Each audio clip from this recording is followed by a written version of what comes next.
coloco tudo. Bom, se eu coloquei tudo, entra exatamente o que a Nery tinha falado. Se eu coloquei tudo, bom, agora eu já... Se é igual, é a mesma coisa, então eu não encarno mais. Nota que eu entro em contradição. Então, sempre fica no controle da ciência, né? E o espírito que começar a forçar isso aí é espírito inferior. É simples. Desconfie. E a Luciana lembrou bem aqui da obra do Céu e Inferno, né? Daquela freira lá, eu não me lembro o nome, que ela tinha tanto medo que num estado de êxtase, sei lá, ela viu o quê? Ela viu o inferno, ela viu os muros de árvore lá pegando fogo. Aquele verdadeiro inferno, mas ela tinha medo do inferno. Ah, então, Não, mas o inferno não existe. Sim, Michel? não, mas é isso aí. É só pode. Se eu tô desencarnado, só pode ser estado de perturbação. Exatamente. E se eu tô encarnado, é a influência do corpo, das ideias do corpo, que é o caso da emancipação. Por exemplo, no êxtase, a pessoa tá encarnada e sai do corpo. E aí ela vê coisas que não são reais. É a influência do corpo, das ideias do mundo material. Agora, se eu desencarnei, é perturbação. Porque depois todos os espíritos, mesmo esses inferiores, quando saem da perturbação, eles sabem que não é assim. Eles sabem que não é assim. Eles vão se reconhecer que não tem nenhum corpo mais, né, Michel? Isso aí. Acho que agora, deixa eu ver uma coisa.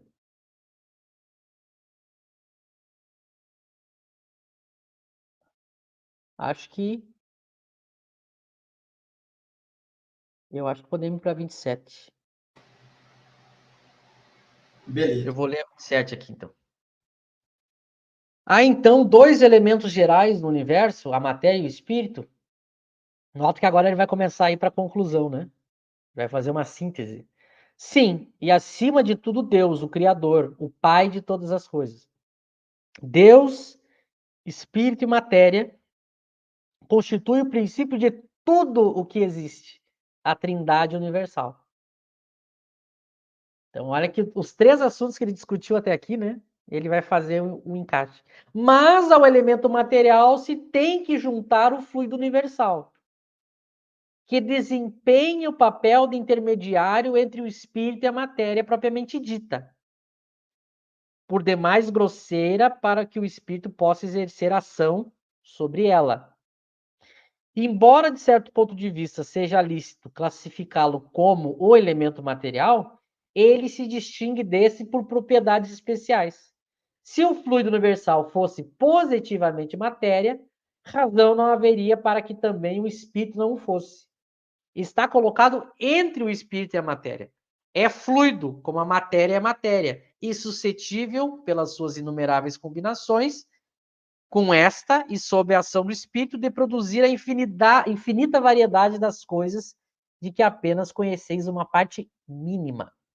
Esse fluido universal, ou primitivo, ou elementar, sendo o agente de que o espírito se utiliza, é o princípio sem o qual a matéria estaria em perpétuo estado de divisão e nunca adquiriria as propriedades que a gravidade lhe dá. Então, vamos dar uma esmiuçada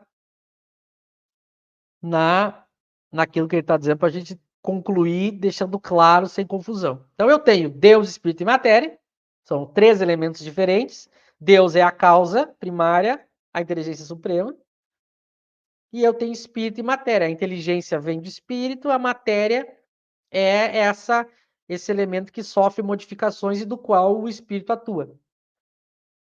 São três, é por isso que ele diz trindade universal. De tudo que existe, vem dessas três coisas.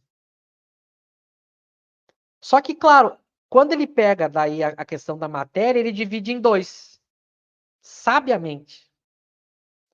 Aí ele vai colocar a matéria propriamente dita, ou matéria grosseira, e o fluido universal. Então ele divide em dois. Por quê?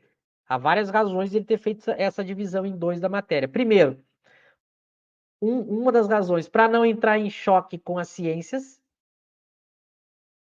A gente já tinha visto isso em umas questões mais acima. Porque essa matéria propriamente dita, que fala aí, ou matéria grosseira, que é essa do nosso mundo, as ciências acadêmicas estudam. E os próprios cientistas da academia dizem que, provavelmente, o que se conhece sobre a matéria é menor do que aquilo que se desconhece. Há muito mais mistério do que conhecimentos e certezas. É uma parte. E não é papel do espiritismo estudar. Mas eu tenho um tipo de matéria, que na verdade é a que dá origem a todas as outras, que ela é fluídica. Lembra que a gente tratou da questão do que é a palavra fluido? Ela é de uma natureza que eu desconheço, mas ela é mais sutil que a matéria grosseira. E é nessa matéria sutil que o espírito atua. Ela consegue dialogar com a natureza do espírito. Por isso que ele diz, é mais certo chamar de fluido do que propriamente matéria. Por quê? Porque quando eu comparo fluido com matéria grosseira, ela é muito diferente, muito diferente. Porque ela é muito mais sutil, porque ela tem a capacidade de dialogar com o ser espiritual. E a gente não sabe que matéria é essa e como se dá essa. Mas a gente sabe que para o espírito atuar na matéria grosseira, ele precisa dessa matéria mais sutil de intermediário. Agora, claro, quando eu comparo o ser inteligente com o fluido, então nota que a questão é o ponto de referência. Se eu comparar o fluido com a matéria mais grosseira, Kardec vai chamar de semimatéria, porque ela é mais sutil. Mas claro que quando eu comparo o espírito com esses fluidos, eu posso chamar esse fluido de matéria, porque comparado ao espírito, ela é diferente. Então, isso é importante da gente entender. É a mesma coisa, só que eu tenho que entender em comparação ao quê. É muito parecido na física, tem isso, né? Depende do ponto de referência. Mas eu tenho o ser espiritual, uma matéria mais sutil e a matéria mais grosseira. Isso é fato. Essa matéria mais sutil é as que os espíritos usam, que é a que forma o seu perispírito, é a que os espíritos usam para poder encarnar, interagir na matéria, para poder produzir os efeitos mediúnicos.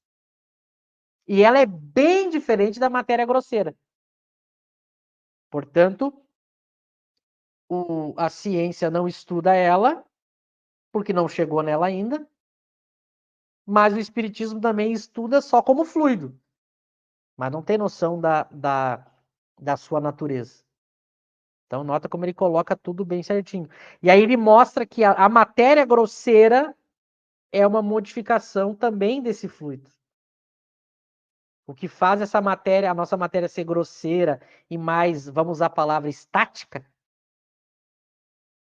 para ter as características, ela é ponderável, como os espíritos colocam, ela tem características que a gravidade pode agir sobre ela. Eles dizem que é uma modificação desse fluido. Agora, o que é essa modificação? Como que é essa matéria? Por isso que Kardec chama de fluido. Eu só sei que, ou seja, a gente sabe que é assim que a coisa funciona.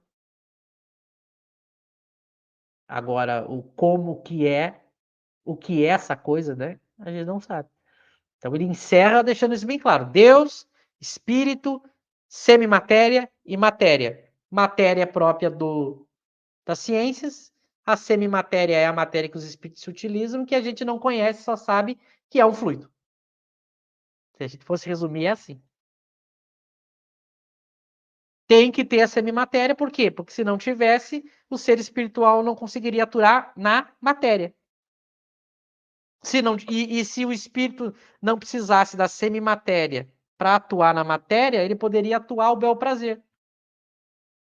Mas por que os espíritos não conseguem ao bel prazer atuar no nosso mundo grosseiro? Então nota que essas deduções lógicas e coerentes fundamentam as informações que os espíritos de Kardec dão. Acho que esses pontos vou passar para ti, não sei se tu quer falar, se tem questões. Não, ouvindo aqui e fazer essa diferenciação que você bem colocou, o que é a alma ou o espírito não sabemos, né? O que é o fluido também não sabemos.